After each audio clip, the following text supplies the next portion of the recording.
Mientras les pido a todos que me acompañen a Hechos capítulo 2.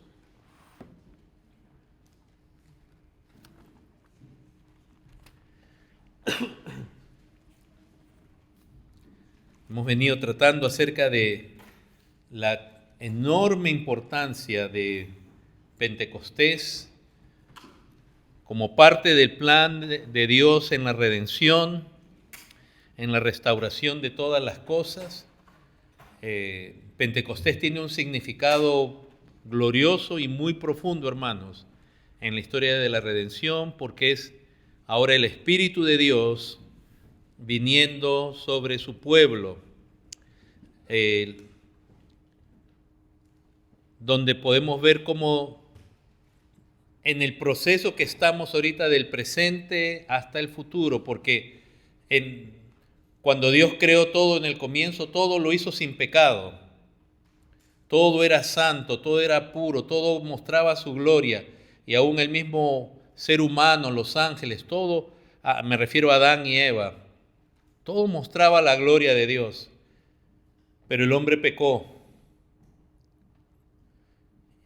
Y Adán y Eva, y en ellos, todos nosotros, su descendencia, fuimos echados, fuimos sacados de la presencia de Dios.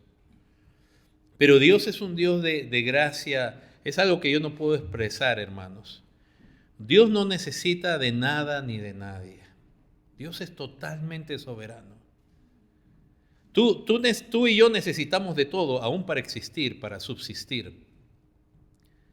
Pero este Dios es tan grande en amor, en bondad, que aún a los seres humanos que Él creó y que nos rebelamos contra Él, Dios ha querido desde la eternidad también, decidió salvar y restaurar para que tengamos la dicha de conocerle. Es algo que yo no puedo comprender, la grandeza de tal amor.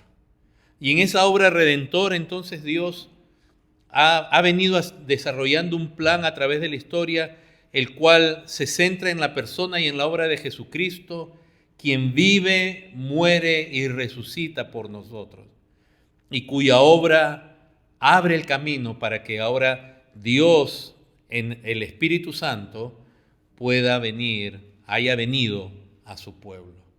Es algo muy, muy grande. Estamos hablando de Dios, del Dios eterno morando con los hombres. Ahora, leamos nuevamente desde el verso 1 al 4 para desarrollar un punto que es muy importante y que sí se predica mucho hoy en día, y queremos estar seguros que lo comprendemos bíblicamente bien. Hechos 2, verso 1 dice: cuando llegó el día de Pentecostés, estaban todos unánimes juntos. Y de repente vino del cielo un estruendo como de un viento recio que soplaba, el cual llenó toda la casa donde estaban sentados. Y se les aparecieron lenguas repartidas como de fuego, asentándose sobre cada uno de ellos. Y fueron todos llenos del Espíritu Santo, y comenzaron a hablar en otras lenguas según el Espíritu les daba que hablasen. Hermanos, de este pasaje hemos ido varias veces ya y hemos visto cómo en este día de nuevo algo que ya estaba determinado por Dios desde la eternidad y que así había sido mostrado a través de Moisés como en español se le llama una fiesta de Jehová, un día señalado, donde después del sacrificio de Cristo y por causa del sacrificio de Cristo, el Espíritu de Dios habría de venir a su pueblo. Ya hemos visto, hermanos, que el viento que viene del cielo, todo lo que eso representaba para la mente de los judíos, todas estas señales prodigiosas, los judíos buscaban señales, y las señales, como vamos a ver si Dios permite la próxima semana, donde solo vamos a hablar de lo que implican las señales, tenían el propósito de demostrar que Dios estaba ahí realmente obrando, como para que a uno no le quepa duda que fue Dios, ¿verdad?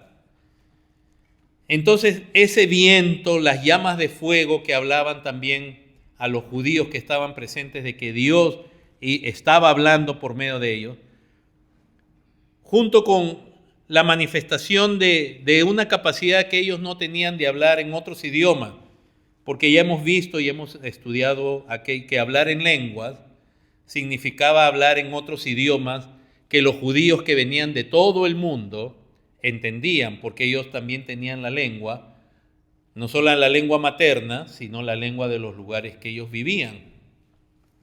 Entonces comenzaron a hablar en lenguas los discípulos, llenos del Espíritu Santo, y de nuevo, hablar en lenguas era hablar en otros idiomas conocidos, no en hacer simplemente sonidos ininteligibles.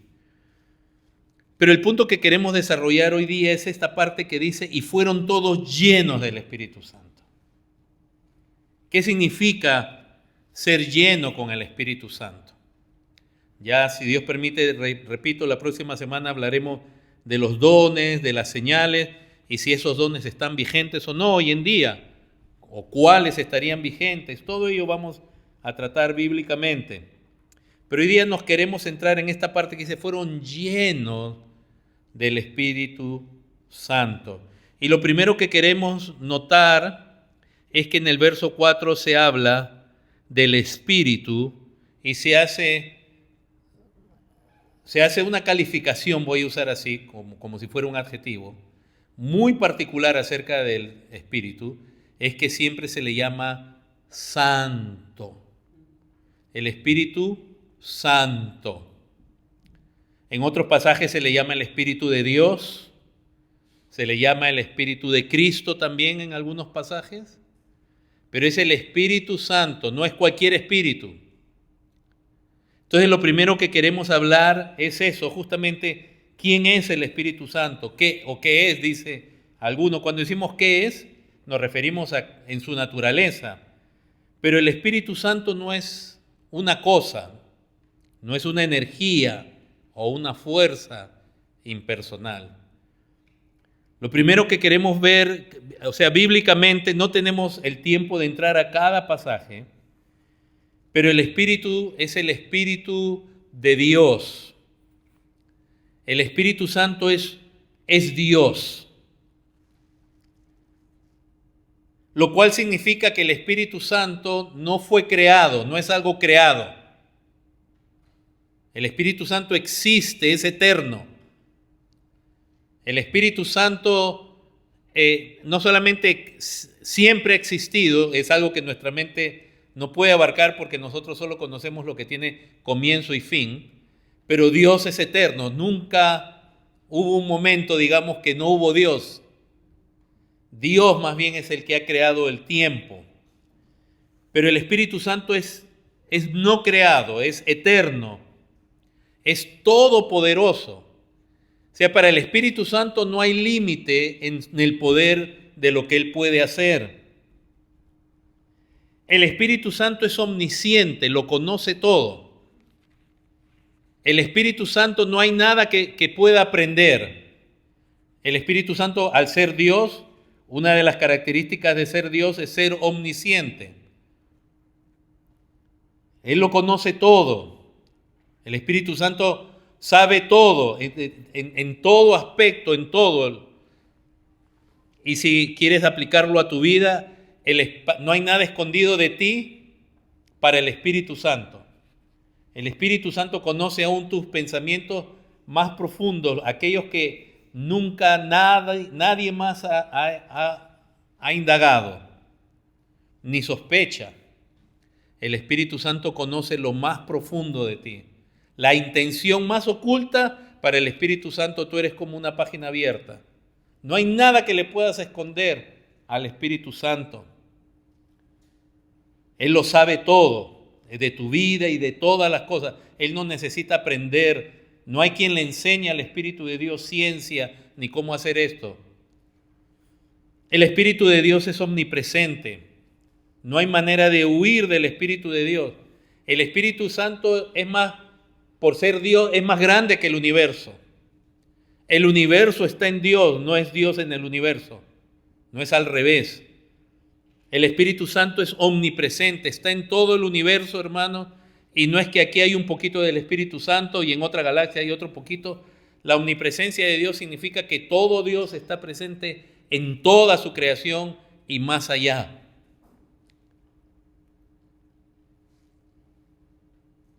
El Espíritu Santo, hermanos, por ser Dios, entonces también es glorioso. Hay una gloria en el Espíritu Santo porque es Dios. Hay una gloria en Él, inherente a su ser, a su persona, que es indescriptible, la gloria del Espíritu Santo. Pero el Espíritu Santo no es una cosa. Cuando decimos que no es creado, que es eterno, que es todopoderoso, Él es una persona.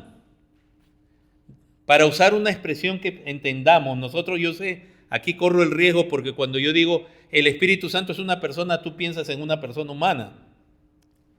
Pero no, cuando decimos una persona es que tiene, sin ser humano y siendo eterno y todopoderoso y omnipresente y omnisciente, tiene las características de una persona, tiene personalidad. Tiene, por ejemplo, tiene voluntad. Tiene voluntad.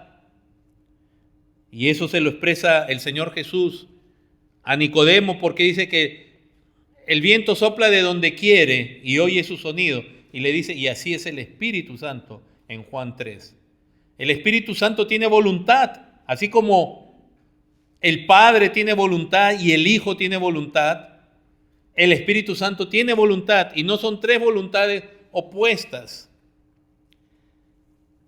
Entonces el Espíritu Santo es una persona y es parte de la Trinidad, junto con el Padre y el Hijo. El Espíritu Santo es tan persona como lo es el Padre y es tan persona como lo es el Hijo. Y tiene voluntad, así como el Padre tiene voluntad y el Hijo tiene voluntad, el Espíritu Santo también tiene voluntad. Y es como si hubiera una sola voluntad en Dios. Es una voluntad, es una armonía perfecta, algo que tú y yo no podemos entender. Por eso yo sé que en este momento es difícil. Que cuando se dice, tú tienes voluntad, el Espíritu Santo tiene voluntad y el Hijo tiene voluntad, lo primero que sale en nosotros son dos voluntades distintas. Porque entre nosotros sí pasa así. Entre nosotros ninguno de nosotros tiene una voluntad igual y la misma exactamente, ni aun si estás casado con esa persona. Al contrario, a veces pasa lo contrario. Pero no, en la deidad, este ser, este espíritu, el Espíritu de Dios, que es Dios, de la misma sustancia, la misma esencia, la misma naturaleza que el Padre y que el Hijo, eterno, igual que el Padre y que el Hijo, igual en gloria, igual en majestad, igual que el Padre y el Hijo. Es una persona, de nuevo, tiene voluntad, tiene mente. Pablo decía en 1 Corintios capítulo 2 que Él lo escudriña todo, aún lo profundo de Dios. El Espíritu Santo es un ser, pero de nuevo no es un espíritu, es Dios. El Espíritu Santo nos muestra que tiene sentimientos, puede ser contristado, puede ser afectado por un creyente cuando el creyente no anda conforme a Dios. El Espíritu Santo es afectado, a pesar que está en su vida, no está feliz, digamos. El Espíritu Santo puede mostrar ira, puede dar vida, puede quitar vida también.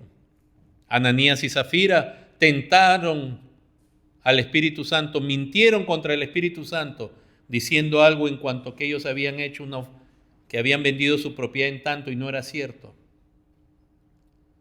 Y ambos murieron. El Espíritu Santo, hermanos, es la persona de la deidad que ahora en esta economía de la redención está con nosotros y en nosotros. Se le conoce como la tercera persona de la Trinidad, no tanto porque haya rangos, digamos, uno sea más importante o el Padre sea más Dios que el Hijo, que el Espíritu Santo, sino porque en la misma deidad hay una comunión, hay una unión y hay una separación, digamos, de roles tan preciosa que a la vez hay una unidad y hay una digamos, multiplicidad de operaciones de cada uno, como quizás lo veamos la próxima semana cuando en 1 Corintios 12 Pablo habla del Padre, sus operaciones, del Hijo, su ministerio, y del Espíritu Santo y sus dones. Entonces, el Espíritu Santo ha sido parte, hermanos, de la creación, junto con el Padre y junto con el Hijo. Entonces, primero, ¿quién es el Espíritu Santo? Es Dios, es una de las personas de la Trinidad, es persona, tiene personalidad. No es una fuerza impersonal, como lamentablemente creen los testigos de Jehová y otros. Y como de manera práctica se cree hoy día en la iglesia, porque se cree que tener el Espíritu Santo es experimentar una fuerza como si uno agarrara un cable de 220 voltios y hoy día mismo se ha despersonalizado aún en la iglesia cristiana al Espíritu Santo y se lo ha bajado a un momento, a una experiencia de euforia o a una emoción. Él es Dios. Él es diferente que nosotros. Nosotros no somos Él. Él no es nosotros. Él es Dios. Pero en el caso de los creyentes viene a morar en nuestro corazón. Pero Él es Dios. Nunca lo confundas contigo. Nunca confundas tus sentimientos, tus emociones, tu euforia y diga, esto es el Espíritu Santo. Eso es lo que tú estás sintiendo. Y está bien. Pero no creas que una emoción es el Espíritu Santo. O un momento de euforia o un momento de irracionalidad. Ahora, este Espíritu Santo, ¿qué hace? De nuevo, al ser parte de la Trinidad, es parte activa de la obra tanto creadora como de la obra redentora de Dios. Decimos la obra creadora porque todo fue creado por Dios y después por el pecado, primero de Satanás y después de Adán y Eva, se echó a perder gran parte de la creación.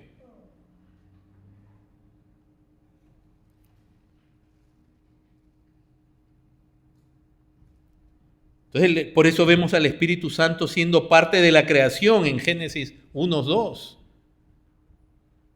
Siendo parte de la creación de todas las cosas, siendo parte de la creación del hombre. Por eso es que Dios dice, hagamos al hombre a nuestra imagen conforme a nuestra semejanza. ¿Por qué Dios habla en plural ahí? Porque es el Padre en comunión, en armonía con el Hijo y con el Santo Espíritu, siendo parte de la creación del hombre, para que no nos quede duda. Dios creó todo por el Espíritu Santo. Y cuando nosotros decimos que Cristo es creador, también es cierto. El Padre es creador también. Toda la obra creadora es una obra trinitaria. Y del mismo modo la obra redentora, salvar a lo caído, es una obra redentora. En cuanto a la creación, y en cuanto a lo que existe, es como si el Espíritu Santo tuviera de la Trinidad, la deidad, digamos, el encargo, la facultad de tener ese contacto con lo creado, con la materia, con lo que ya existe, lo que Dios mismo hizo. Y es Él quien le transmite las virtudes, las propiedades que Dios quiere que tenga. Por ejemplo, cuando se crea al hombre, dice que Dios sopló en su nariz. Y entonces el hombre, ya estaba creado, la materia, del lodo, pero es el soplo el que le da vida. O sea, es como que si la materia o lo que existe es el Espíritu Santo que de parte de la deidad le da las propiedades tanto naturales como aún espirituales de vida y de todo ello. Y definitivamente en la redención también, por eso es que el Espíritu Santo es indispensable para salvar. Cristo, en la Trinidad, es Cristo quien se hizo hombre. No fue el Padre no se hizo hombre, el Espíritu Santo no se hizo hombre. fue el Hijo, quien es Dios también. Él voluntariamente descendió del cielo de su gloria y se hace como nosotros, se viste de humanidad, se hace hombre, genuino hombre, y así vive, muere y resucita. ¿Cuán agradecidos debiéramos estar de que Dios se haya hecho hombre para redimirnos? Pero el Espíritu no se hizo hombre, pero sin embargo es el Espíritu el que regenera al hombre. Cuando se habla en Juan capítulo 3 acerca de nacer de nuevo, es una obra del Espíritu Santo que solo Él puede tocar a un hombre caído que está vivo, pero está muerto en delitos y pecados, con un corazón duro, y transformarlo. Y esa es una obra soberana del Espíritu Santo.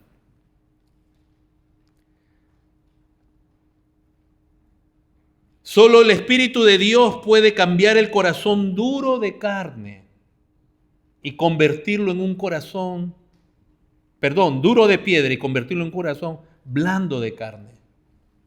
No pienses que tú tienes un buen corazón, jamás pienses eso.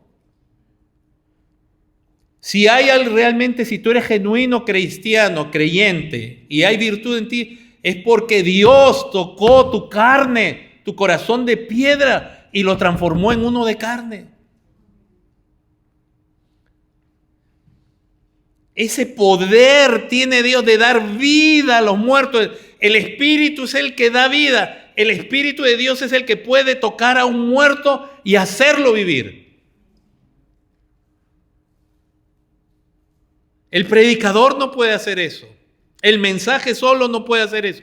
Pero a través del Evangelio, cuando se habla la verdad de Dios y el Espíritu Santo, llega el momento y el Espíritu Santo dice que venga a la vida, ese hombre viene a la vida.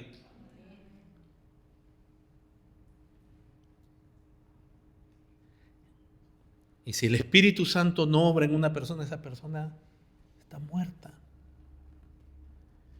El Espíritu transforma, regenera. La palabra nos enseña en Juan 16 que el Espíritu es quien trae convicción de pecado.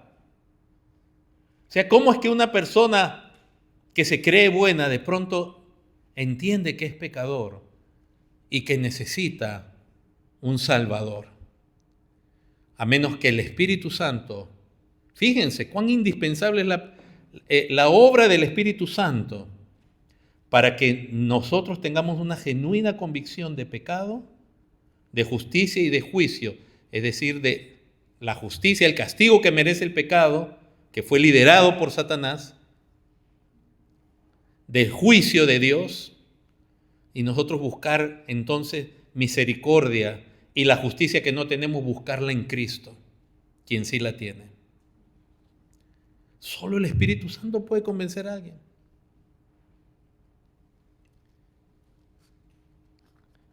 La palabra nos enseña que en Romanos 8 que en el Espíritu Santo hay poder. Nunca la Biblia dice que en ti está el poder. La palabra muestra que el poder está en Dios. Y es un poder, si me acompañas aquí a Romanos 8 por un momentito.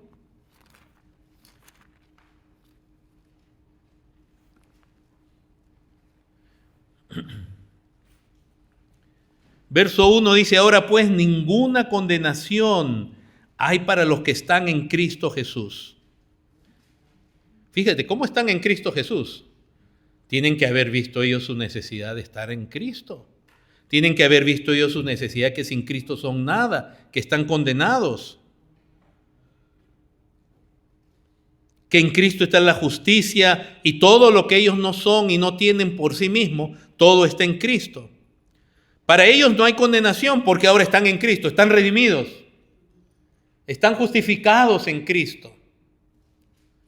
Mientras tú estés en ti mismo confiando en tu justicia, cuán bueno eres o cuán malo tú no eres, porque no soy tan malo. Ok, no soy perfecto, pero no soy tan malo. Si mientras tú sigas confiando en eso, tú estás perdido. Pero otra cosa es estar en Cristo. No es algo místico solamente, digamos. Aunque hay una unión mística con Cristo en el sentido de que estamos unidos a Él, a pesar de estar nosotros aquí y el Señor a la diestra del Padre. Pero no hablamos de una unión mística, mágica en ese aspecto, sino es estar en Él, confiados en Él, arraigados en Él, afirmados en Él. Para ellos no hay condenación, dice, y esto dice que no andan conforme a la carne, sino conforme al Espíritu. ¿Cómo es que no andan conforme a la carne? Es decir, a su propia naturaleza, deseos, pasiones. ¿Qué significa andar en la carne? Significa andar en tus propias ideas, deseos, pasiones, metas, objetivos. Eso es andar en la carne. ¿Y cómo estos no andan ya en la carne? Han tenido que rechazar su carne. Han tenido que ver lo que en los versículos anteriores Pablo ve en su carne y él dice, más bien miserable de mí, que yo tengo estos deseos opuestos a Dios. Sino que estos andan conforme al Espíritu. ¿Cómo es que están andando conforme al Espíritu? ¿Quiere decir que hay personas que son más obedientes, más nobles, que el Espíritu les habla y ellos lo siguen? No. Aquí está hablándote de una obra interna que ha hecho el Espíritu Santo, por el cual una persona que no andaba normalmente en su carne, como describe Efesios 2, ¿verdad? Que antes andábamos en los deseos de nuestra carne. Eso significa andar en la carne. Separados de Dios, en la corriente, como anda el mundo, todo eso, eso es andar en la carne. Pero el Espíritu Santo hace una obra, por lo cual esa gente ya no anda en la carne, sino anda en el Espíritu. Ha hecho una transformación, esa persona llega a reconocer el mal que hay en su carne, a buscar misericordia en Cristo, que es lo que los versículos anteriores nos están diciendo, y entonces a esa persona le concede algo el Espíritu Santo, y es romper la ley del pecado que lo controlaba. Toda persona está sujeta a la ley del pecado. Toda persona está atada, es esclava del pecado. ¿Cómo sé? Tú me dirás, ¿cómo sé que yo soy esclavo del pecado? A ver, trata de dejar de pecar. Pero el verso 2 dice que la ley del Espíritu de vida en Cristo Jesús, dice Pablo, me ha librado de la ley del pecado y de la muerte. Tiene un poder el Espíritu que puede transformar a alguien. Puede haber sido lo que sea, adicto, puede haber sido lo que sea. Y el Espíritu de Dios tiene el poder de transformar a esa persona y hacerla nueva. Una nueva persona. Lavado, perdonado en Cristo. Porque todas sus faltas tenían que ser cubiertas, que ser pagadas. Esa persona viene a creer en Cristo y por primera vez su vida es librada no de la presencia del pecado, pero sí del poder del pecado, y comienza a andar una vida de agrado a Dios. Verso 3, porque lo que era imposible para la ley, por cuanto era débil por la carne, Dios, enviando a su Hijo en semejanza de carne de pecado y a causa del pecado, condenó al pecado en la carne, para que la justicia de la ley se cumpliese en nosotros, que no andamos conforme a la carne, sino conforme al Espíritu. Entonces los siguientes versículos te describen qué significa andar en el Espíritu. Y te va a hablar de tus pensamientos, de tus ocupaciones. Verso 8, los que viven según la carne no pueden agradar a Dios. Verso 9, mas vosotros no vivís según la carne, sino según el Espíritu. ¿Cómo es esto? Porque el Espíritu obró en tu vida.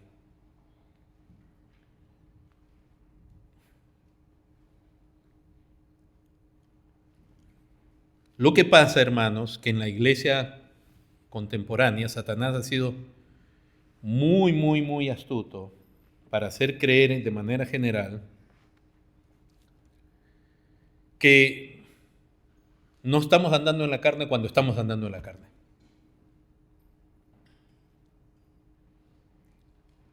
Porque el interés del Espíritu, todo está en Dios.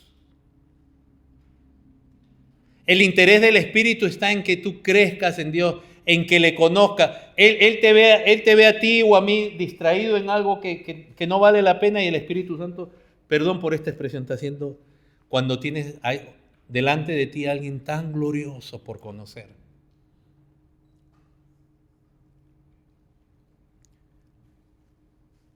Entonces, hermanos, el Espíritu Santo transforma. ¿Cómo es que esta gente camina ahora, anda en el Espíritu? ¿Cómo anda en el Espíritu? De nuevo, no se refiere a que el Espíritu toma control de uno y ahora, camino en el Espíritu y voy flotando. No, es que el Espíritu ahora te guía. Tu mente la lleva a deleitarte en Dios, tu corazón lo guía a Dios.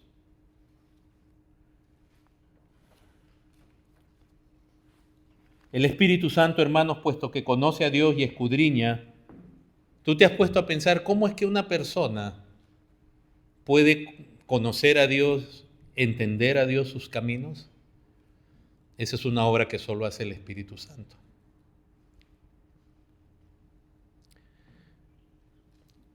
Yo me acuerdo, cuando a mí me hablaban el Evangelio, yo siempre se los menciono, y a mí me parecía una locura, yo lo rechazaba. ¿Cómo es posible que alguien que rechace el Evangelio, que esa persona está diciendo eso es una locura, no sirve, de pronto llegue a creerlo? ¿Cómo es que ahora pueda uno creer en algo que uno rechazaba? ¿Qué tal el testimonio de San Agustín en cuanto a su conversión? Él justamente reconoce que la obra que Dios hizo en él es algo que no era natural en él. No es que él de pronto un día de su corazón bueno dijo, ahora voy a amar a Dios. No, él era un pecador. Él vivía como pecador. Él vivía en inmoralidad como pecador. Él hizo cosas de pecador. Hasta que Dios obró en su vida. Hermanos, el Espíritu Santo intercede por nosotros, como dice también ahí mismo más adelante en Romanos 8. El Espíritu Santo entonces es el que habilita para creer y obedecer a Dios. En Efesios 1 se nos habla de que el Espíritu Santo entonces viene a morar en el creyente. Y en el capítulo 5 se nos va a hablar de que el Espíritu Santo llena al creyente. ¿Ok? Esto es como simplemente hacer una presentación general porque no tenemos tiempo en esta prédica de ir a todo esto. El Espíritu Santo, por lo tanto, es quien guía al creyente a Dios, hacia la verdad, hacia Cristo. Ilumina su mente para que entienda lo que Dios dice, lo cual sin la iluminación del Espíritu Santo, todo lo que Dios dice al hombre carnal le parece un absurdo, le parece algo tonto. Una persona puede tener doctorados en ciencia, en filosofía, en lo que quiera, y no comprender el mensaje tan sencillo de Dios para el hombre, porque eso solo lo comprende alguien que cuando el Espíritu de Dios ilumina su mente.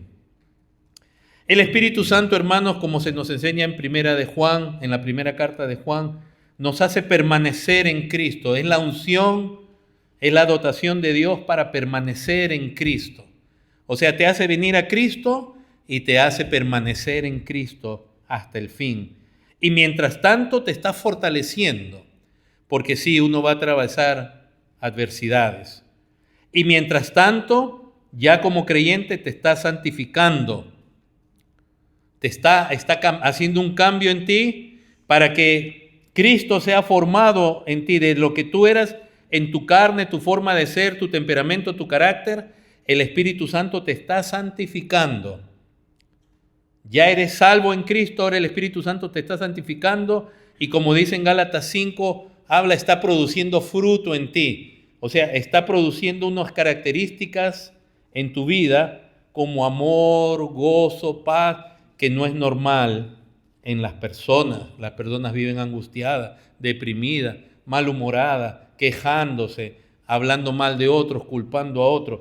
El Espíritu Santo es lo contrario, produce amor, gozo, paz, paciencia, benignidad, bondad, fe, dice, mansedumbre y templanza. Eso lo produce el Espíritu de Dios. Y en el caso del libro de los Hechos vemos que les dio dones a su iglesia encima, sobrenaturales. Si todo esto hace el Espíritu Santo, ¿cuánto hay del Espíritu Santo en tu vida? Es posible que algunos de los que estén aquí todavía no haya realmente creído y recibido la dicha, la bendición de este regalo, de esta gracia que se llama el Espíritu Santo. Quizás tú vienes aquí y de pronto me escuchas predicar y tú sigues en tu mente, no afuera porque somos educados, pero en tu mente sigues resistiendo, o en tu vida diaria sigues resistiendo lo que escuchas. Y mi oración es que Dios te conceda lo que Él le ha concedido a todos los hombres caídos que Él ha salvado, que su Espíritu toque tu corazón, tu mente, y tú seas cambiado. Hermanos, ya en referencia a Pentecostés, si me acompañan a Juan 14, porque estamos hablando de la llenura del Espíritu y muchas cosas se dicen de qué significa ser lleno. Entonces, por eso lo primero es ver qué es el Espíritu Santo. Es Dios, es una persona, sus atributos y su obra. ¿Qué hace en los seres? Los transforma en los seres humanos, ¿verdad? Les da convicción de pecado, los libra del poder del pecado, los produce fruto en ellos. Ese es el Espíritu Santo. Entonces, si vamos a hablar de llenar, tenemos que saber cuáles son sus características, porque si llena, eso es lo que va a producir. O sea, hoy día se habla mucho de la llenura del Espíritu Santo, pero totalmente desconectado de quién es Él y de lo que Él hace. Entonces, se usa esta frase, ser lleno del Espíritu Santo, como una excusa para decir muchas cosas, pero que no tienen nada que ver con el Espíritu Santo. Que más tiene que ver con emociones, estados de histeria y otras cosas. Pero si tú sabes quién es el Espíritu Santo, entonces si Él llena a sus creyentes, tú vas a esperar que haya más de lo que Él produce, ¿verdad? Si Él produce convicción de pecado, por ejemplo, y alguien dice que está lleno del Espíritu Santo, ¿qué va a haber en su vida? Más convicción de pecado, pero también más fe en Cristo. Más confianza en Cristo y menos en sí mismo. Si la palabra nos está mostrando que el Espíritu Santo nos libra del poder, es decir, de ese poder que tiene el pecado sobre el hombre, aunque todavía no nos ha librado completamente de la presencia del pecado, entonces tú vas a ver que cuando el Espíritu Santo está llenando a una persona, esa persona está venciendo al pecado. Todavía no es perfecto, va a fallar, etc. Eso lo entendemos porque esa es la santificación, pero estás viendo victoria. Si tú ves que el Espíritu Santo, su deleite, digamos, es escudriñar aún lo profundo de Dios, y su trabajo es iluminar a las personas, si cuando se diga el Espíritu Santo me llena, me está llenando, o está llenando a este hermano, a esta iglesia, tú vas a ver más de hermanos maravillados de la gloria de Dios, entendiendo mejor el Evangelio, entendiendo mejor las Escrituras. O sea, nunca separemos la llenura del Espíritu Santo de quién es Él y de lo que Él hace. Nunca. Ahora, cuando ya, como hemos comenzado en Pentecostés, se habla de que fueron llenos, en Juan 14, recuerden que son solo pocas semanas antes, el Señor está en la víspera de ser entregado para ser crucificado. Acá el Señor está con sus discípulos y va a decir lo siguiente el Señor. En el capítulo 14, en el verso 15 dice, si me amáis, guardad mis mandamientos. A ver, préstenme atención un ratito antes de seguir leyendo. Piensen en esto. El Señor está aquí, acaba de cenar con sus discípulos. Él va a ser entregado, va a ser crucificado. Y viene Pentecostés. Él sabe que viene Pentecostés. Él sabe lo que su muerte va a lograr. La Biblia dice que él veía el fruto de su aflicción y quedaría satisfecho. Él sabía que viene. Por eso a un resucitado le dice, esperen que venga el Espíritu. Él sabe. Entonces lo que les está diciendo aquí pocas semanas antes, es antes de que venga el Espíritu Santo y en referencia a Pentecostés. Si me amáis, guarda mis mandamientos. Yo rogaré al Padre y os dará otro ¿qué? Consolador. Que es consolador del griego parakletos, una palabra que todo el mundo usa por aquí y por allá. Un parakletos, hermano, es alguien que camina, digamos, al lado de uno. Pero es la idea como cuando uno tiene una corte y va con un abogado defensor. Está del lado de uno, ¿no? Uno lo necesita. El Espíritu Santo es ese paracletos, nos fortalece, nos lleva adelante. Él intercede por nosotros, por ejemplo. Y os dará otro consolador. ¿Por qué? Porque Cristo también es nuestro paracletos. Dice, para que esté con vosotros. Ahora lo primero que vean entonces es que el Espíritu Santo es consolador. El Señor le está diciendo, Él os dará otro consolador. Va a estar con ustedes. Y lo segundo que quiero que vean, que en ese versículo dice, que esté con vosotros los domingos. ¿No? Verso 16. ¿Qué Biblia tengo yo? La Biblia del cristiano moderno. ¿Qué dice? Que esté con vosotros ¿cuándo? Para siempre. Miren qué tremendo. Cuando Dios da el Espíritu Santo, ¿lo da para cuánto? Para siempre. La permanencia es un regalo por gracia y lo da para siempre. ¿Qué más? Dice. Verso 17. El Espíritu de... O sea, en Él hay verdad. Y es el Espíritu de verdad. Es como cuando Cristo dice, yo soy el camino, la verdad y la vida. Él no dice, yo tengo la verdad, dice, yo soy la verdad. Él es la verdad. El Espíritu Santo es el Espíritu de verdad. Solo en Dios hay verdad. ¿Ok? Entonces la verdad es algo inherente, por eso... Hermanos, donde hay engaño, ahí no está el Espíritu Santo, por más que la gente salte, se revuelque, brinca, la gente estén tocando, usando banderas. Si no hay verdad ahí no está el Espíritu Santo. Pues en el Espíritu Santo no hay, como dice Pablo, no es un Dios de confusión, sino de paz. Y en el Espíritu Santo no hay engaño. La mentira viene de otro lado, de alguien que falsifica el Espíritu Santo. Ahora dice, este verso 17 también es impresionante, porque dice el Espíritu de verdad al cual el mundo no puede ¿qué? Ahora fíjense, el Señor Jesús le dice, yo voy a rogar al Padre, porque el Padre es quien, del Padre procede todo, para que Él les conceda el Espíritu de verdad, el otro consolador, porque yo voy a la presencia de mi Padre. Es el Espíritu de verdad. Y ahora miren estas palabras, el mundo no puede recibir.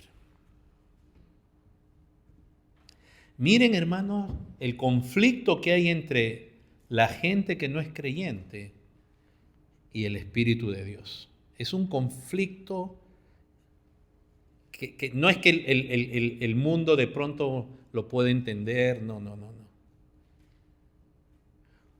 El deber, aprovechando de esta mención, el deber de la iglesia es proclamar a Cristo, a un Cristo de manera sencilla, clara, poderosa, pero un Cristo que el mundo no comprende.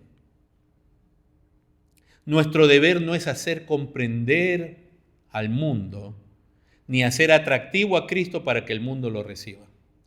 Esa filosofía que tiene Andy Stanley y otros, de acomodar a Cristo y la iglesia para que el mundo entonces lo atraiga y ponemos un Starbucks y ponemos música mundana de fondo. No. El Espíritu de Dios, el mundo no lo puede recibir, lo cual nos habla de la particularidad del Espíritu, que es decir, que es solo para los creyentes. Y es imposible que otra persona siquiera tenga comunión con el Espíritu Santo, lo cual obviamente nos habla esa particularidad del Espíritu Santo, de una elección que Dios ha hecho, de un llamado por el Evangelio, y entonces el Señor a sus discípulos le dice, yo les voy a mandar otro consolador, pero el mundo no lo puede recibir. Perdón, y ustedes saben muy bien que cuando el Señor Jesús acá está diciendo el mundo, se está refiriendo al resto del judaísmo.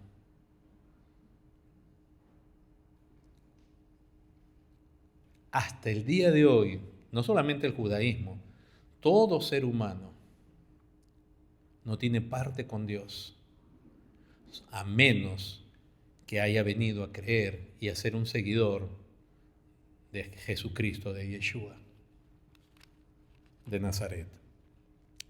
Ahora, en el verso 26 dice, mas el Consolador, el Espíritu Santo, a quien el Padre enviará en mi nombre, Él os enseñará todas las cosas. ¿Ven? Su función didáctica, reveladora, iluminadora, y os recordará todo lo que yo os he dicho. En el capítulo 15 dice, verso 26, pero cuando venga el Consolador, a quien yo os enviaré del Padre, el Espíritu de verdad, del cual procede del Padre, Él dará testimonio acerca de mí. Miren lo que hace el Espíritu Santo. ¿Qué significa entonces ser lleno? Es cuando el creyente, la vasija, en su capacidad está saturada, digamos, por el Espíritu de Dios, quien va a manifestar quién es y su acción, su función en esa persona. Si el mismo Señor está diciendo que es el Espíritu de verdad y que va a dar testimonio de mí, cuando una persona está llena del Espíritu Santo, su vida va a estar llena del testimonio de Cristo, que el Espíritu Santo da acerca de Cristo. Va a estar afirmado en Cristo. Y verso 27, y vosotros daréis también testimonio. Y esa persona va a dar testimonio de Cristo. Capítulo 16, verso 8. Verso 7, perdón. Pero yo os digo la verdad, os conviene que me vaya, porque si no me fuera el Consolador no vendría a vosotros, mas si me fuera os lo enviaré. Y cuando Él venga, convencerá al mundo de pecado, de justicia y de juicio. De pecado por cuanto no creen en mí. De justicia por cuanto voy al Padre y no me veráis más, y de juicio por cuanto el príncipe de este mundo ha sido ya juzgado. Hagamos una recopilación y seguimos. Está por venir Pentecostés y el Señor, en otras palabras, más que darles una clase de, digamos, de teología sistemática, de neumatología acerca del Espíritu Santo, le está diciendo, yo voy a enviarles el Espíritu Santo, voy a rogarle al Padre que se los envíe y esto es lo que va a hacer. Y con respecto al mundo, los va a convencer de pecado porque no creen en mí. Y es lo que vemos a Pedro haciendo el día de Pentecostés. Cuando él predica, cuando él da testimonio, conforme se dijo en el capítulo 15, cuando él da testimonio de Cristo, le dice a la gente, ustedes le mataron, en otras palabras. Ustedes no han creído en él a pesar de los prodigios y señales que atestiguaban que él había sido aprobado por Dios. El Espíritu Santo, hermanos, cuando se trata de la predicación, le dice al mundo su pecado, lo llama al arrepentimiento, sí, le va a abrir también, es las llaves de autoridad que va a abrir la puerta también de la salvación, pero le muestra su pecado. Pecado porque no creen en mí, justicia porque voy al Padre. ¿Qué dijo Pedro? Este Jesús a quien vosotros crucificasteis, Dios le ha hecho Señor y Cristo. Perdón. Yo voy al Padre. La exaltación de Cristo. Y entonces vamos, hermanos, por último en el verso 14, disculpen, verso 12, perdón. Aún tengo muchas cosas que deciros, pero ahora no las podéis sobrellevar, pero cuando venga el Espíritu de verdad, Él os guiará a toda la verdad, porque no hablará de su propia cuenta, sino que hablará todo lo que oyere, y os hará saber las cosas que habían de venir. Verso 14, Él me glorificará, porque tomará de lo mío y os lo hará saber. ¿Qué hace el Espíritu Santo entonces, hermanos? Como, digamos, meta suprema, porque ahí termina la mención que hace el Señor del Espíritu Santo. Me glorificará. La persona y la obra de Dios en Cristo Jesús es glorificada. Entonces, si alguien dice que es lleno del Espíritu Santo, esta característica del Espíritu Santo, digamos, se debe ver de manera muy amplia en su vida, donde Cristo es glorificado. Por eso, hermanos, hoy día vemos mucho que se habla de la llenura del Espíritu Santo, pero en desconexión, sin relación con quién es Él, en su persona, en sus atributos, en su carácter y su obra. Llenos del Espíritu Santo y comienzan a correr por todos lados. Y estoy lleno del Espíritu.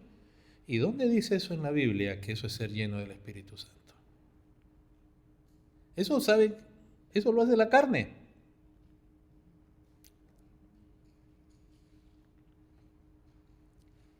La carne puede correr, la carne produce esa euforia. El Espíritu Santo, ¿dónde tú has visto que ser lleno en la Biblia, porque hablamos bíblicamente, ¿dónde has visto que el Espíritu Santo haga que uno corra como un loco, o de vueltas sin control? Todo eso es carnal, todo eso es del hombre. ¿Dónde es que tú ves en las Escrituras que que se diga que alguien es lleno del Espíritu Santo y se echa a tirar de risas sin control? O que se desmaya? En la Biblia que yo he visto el momento, o sea, claro, dicen el gozo, el Espíritu Santo produce gozo, y son bien astutos, entonces dicen el gozo es risa incontrolable. El gozo no es risa incontrolable. Esa es una distorsión, pero una torsión brutal, violenta de las Escrituras.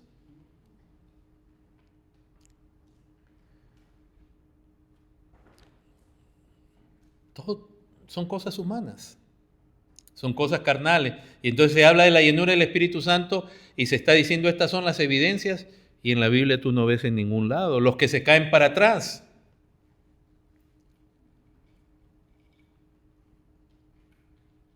¿Qué esa es la llenura del Espíritu Santo? ¿Dónde en la Escritura dice eso? Ah, no, pero es que cuando el Señor Jesús vinieron a apresarlo y Él dijo yo soy, los presos cayeron. Claro, los enemigos cayeron.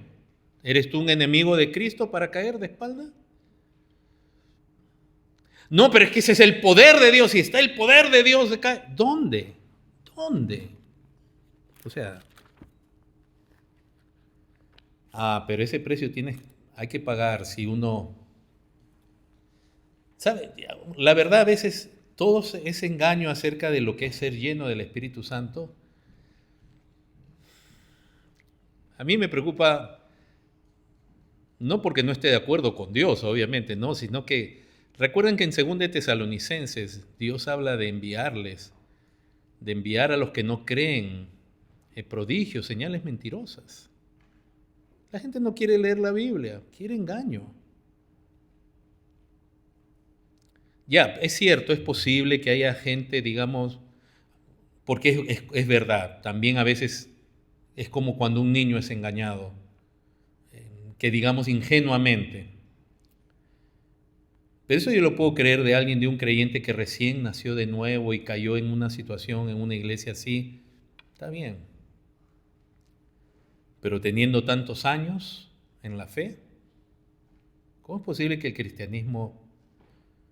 Pero esos promotores de esa falsa idea de la llenura del Espíritu Santo son astutos, manipulan, usan manipulación mental, amedrentan. ¿No te has dado cuenta que te hablan con una voz? Y entonces la gente... Porque si está gritando es la autoridad de Dios y Dios está hablando. Bueno, en ese caso rindámonos a la autoridad del mago de Oz. El mago de Oz también hablaba así. Hasta que alguien abrió la cortinita y se dio cuenta que el mago de Oz era un chaparrito que con una máquina hacía una voz que atemorizaba a todo el mundo. Y mientras los compañeros en esa historia estaban que temblaban ante esa voz, no era más que una apariencia. Hermanos, si Dios nos quisiera atemorizar, no habría enviado a su Hijo Jesucristo. En la llenura del Espíritu Santo, si ustedes más tarde ya quieren en su casa, por lo tanto, ¿qué significa ser lleno del Espíritu Santo? No significa ser poseído por Dios o una fuerza sobrenatural. Cada vez que alguien dice, estoy lleno del Espíritu Santo y parece que está poseído, es decir, que no puede controlarse a sí mismo, ese no es el Espíritu Santo. O es un estado de histeria o es una posesión demoníaca. Pero ¿en dónde en las Escrituras Dios mora? Pero Dios no posee a la gente. Poseer es como agarrar algo y decirle, ahora vas a hacer esto, ahora vas a hacer lo otro. No es así. Algunos lo dicen con una ignorancia sincera. Y bueno, Dios tenga misericordia de todos. Pero otros lo dicen sabiendo que están engañando. Ser lleno del Espíritu Santo no significa posesión descontrolada, no significa descontrol del cuerpo o de las emociones, no significa pérdida de las facultades mentales. A veces hay personas que supuestamente están llenos del Espíritu de Dios y es como si no supieran ni dónde están. Y yo he escuchado testimonios de gente que de pronto, es más, yo he estado en reuniones donde la gente caía y después se levantaba y la gente decía, ¿qué pasó? No, ni sé dónde he estado. O sea, ¿eso hace el Espíritu de Dios? Ni momentos de histeria, ni de euforia. Hermanos, el Espíritu Santo es tan glorioso, su poder, su obra es tan preciosa, que uno lamenta que sea falsificado hoy en día. Pero más que la gente agarre ese billete y lo use siendo falso. ¿Qué significa?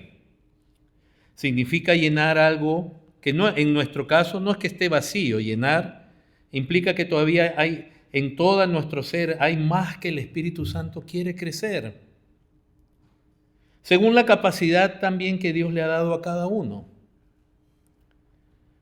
Implica que ser lleno con el Espíritu Santo es que Él está allí y que el Espíritu Santo va tomando más y más en la vida de uno, pero no a manera de control, sino en su obra transformadora.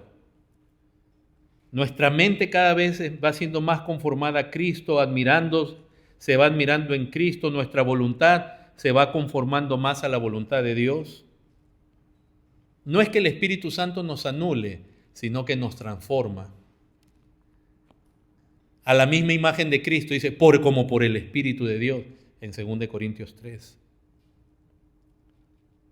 En el Antiguo Testamento tiene la idea de cuando en Éxodo 40 o en 1 Reyes capítulo 8, la gloria de Jehová llenó el tabernáculo y llenó el templo, es llenar. ¿Qué llenó? El Espíritu de Dios y su gloria llenaron la casa.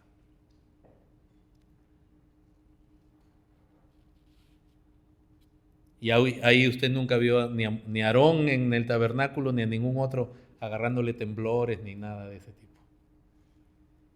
Cuando se habla de santuario, cuando se habla de personas, yo quiero ver un pasaje porque es bien importante, Deuteronomio 34, estoy consciente de la hora. Deuteronomio 34, verso 9, se dice esto de Josué.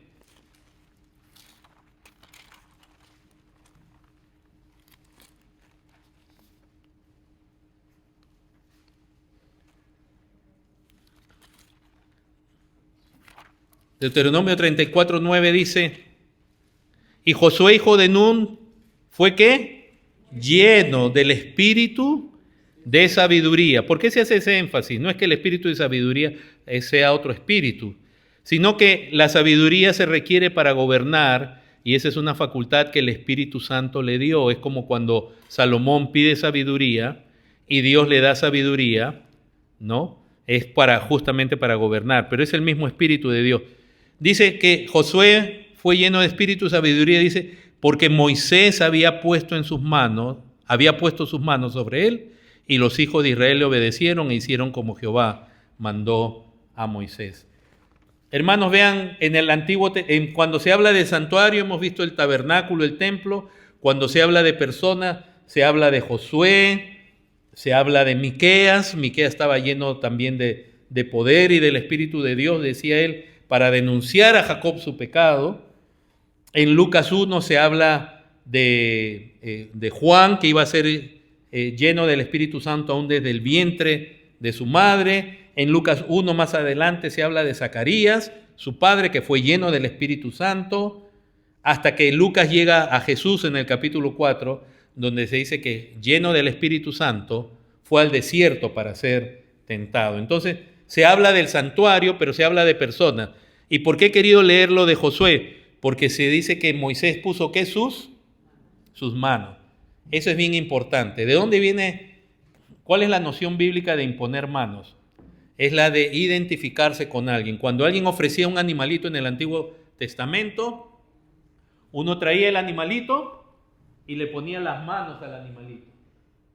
Quiere decir que ese animalito estaba muriendo en mi representación y la de mi familia. Era un sacrificio. Las manos. ¿Ok? Y en el caso de Josué, Moisés está por partir. Moisés le está delegando el cargo a Josué de que él va a ser el sucesor, su sucesor como líder de Israel. Entonces las manos lo que tienen que ver es con una identificación, no con impartición. No pensemos que al ponerle las manos algo mágico salió de Moisés y cayó sobre Josué. No, es identificación. ¿Cuánto se ha distorsionado eso en estos días? Porque hoy día se piensa y se dice, hay que imponer las manos para que reciban el Espíritu Santo. No. Las manos tienen que ver con identificación. Por eso Pablo le dijo a Timoteo, no imponga las manos con ligereza, que significa no le impongas manos a cualquier persona. Y ya que hemos visto que el Espíritu de Dios solo viene sobre creyentes, por eso es que en el Nuevo Testamento usted va a ver, por ejemplo, en Hechos capítulo 2, dice que fueron llenos del Espíritu Santo. ¿Alguien les impuso las manos? Nadie en ese caso. Pero cuando usted más adelante en el capítulo 8 ve la obra de Dios en Samaria, va a ver que Pedro llegaron en esta región que había recibido el Evangelio y sí, les imponen manos y son llenos del Espíritu Santo. Entonces, ¿cómo es? ¿Se impone manos o no se impone manos? La imposición de manos no imparte el Espíritu Santo, sino era como diciendo Pedro, estos son creyentes. La imposición de manos era para identificarlos, estos son creyentes ahora, siendo samaritanos. Y el Espíritu Santo lo confirma, viniendo sobre ellos. Pero cuando ve uno ahora predicadores, no se dejen engañar, que van corriendo por una multitud de gente, tocando las cabezas así, eso, y la gente cayéndose, eso no es ni la impartición de manos bíblica, ni es la llenura del Espíritu Santo. Porque ahí tú le estás poniendo la mano a cualquier persona. ¿Sabes si es creyente? El Espíritu Santo no puede venir sobre un inconverso. Entonces, ¿cómo tú le ofreces? ¿Cómo estos falsos predicadores o ligeros predicadores ofrecen el Espíritu Santo a gente que no saben si ha creído? Y peor, ¿por qué todos estos movimientos donde supuestamente hay apóstoles y la llenura del Espíritu Santo se caracterizan justamente por no predicar el Evangelio? Que si predicaran de verdad el Evangelio de Cristo y le dijeran a la gente, Cristo vivió, murió, resucitó por ti, Él te puede cambiar, Él te puede perdonar, y la gente viniera realmente a Cristo, el Espíritu Santo vendría sobre ellos sin que ellos ni siquiera les pusieran las manos. ¿Por qué? Porque en Hechos 2 claramente se dice, Pedro les dice, arrepentíos y convertíos. Le dice eso a los, si lo quieren ver ustedes mismos, a los judíos que dijeron, varones hermanos, ¿qué haremos? Después que Pedro le dice a este Jesús a quien vosotros crucificasteis, Dios le ha hecho Señor y Cristo. Y entonces Pedro le dice en el verso 38 de Hechos 2, arrepentíos y bautícese cada uno de vosotros en el nombre de Jesucristo para perdón de los pecados y yo les impondré las manos. Si ellos se arrepienten y se convierten a Cristo, ¿qué va a pasar? Van a recibir el don del Espíritu Santo. Todo eso es manipulación. Y la gente, por eso cree que la unción viene del líder, del apóstol, y ellos tienen a todo el mundo manipulado. Y no. Si viene de él, yo no la quiero. Porque yo no quiero que ningún hombre me esté comunicando un espíritu que no es el Espíritu de Dios. Yo no quiero unción de un hombre que no predique el Evangelio. Pero si la gente predicara el Evangelio, si tú has creído en Cristo, el Espíritu Santo ya vino a ti. Y no tienes que dar una ofrenda por el Espíritu Santo. No tienes que dar un diezmo.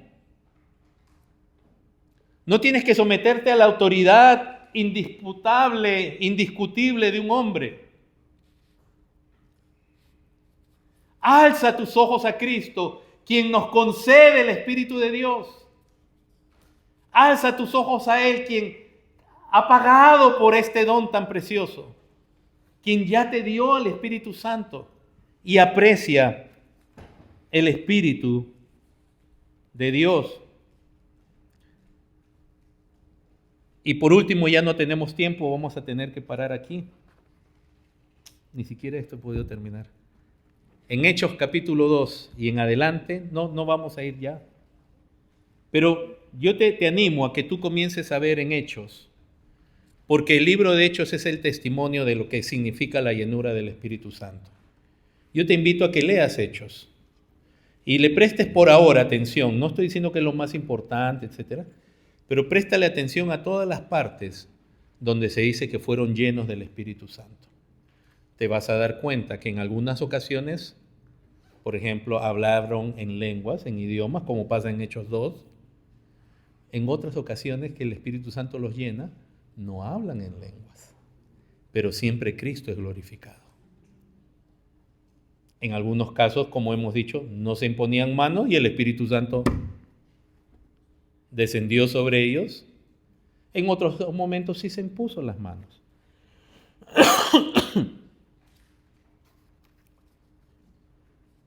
Pero sobre todo que veamos nuestra necesidad del Espíritu, hermanos, del Espíritu de Dios. Y digamos, Dios, cuán desapercibido, cuán a veces, cuánto quizás no he valorado lo que implica el privilegio y mi necesidad del Espíritu Santo. Y quizás te he estado contristando, Dios. Quizás he estado jugando con fuego.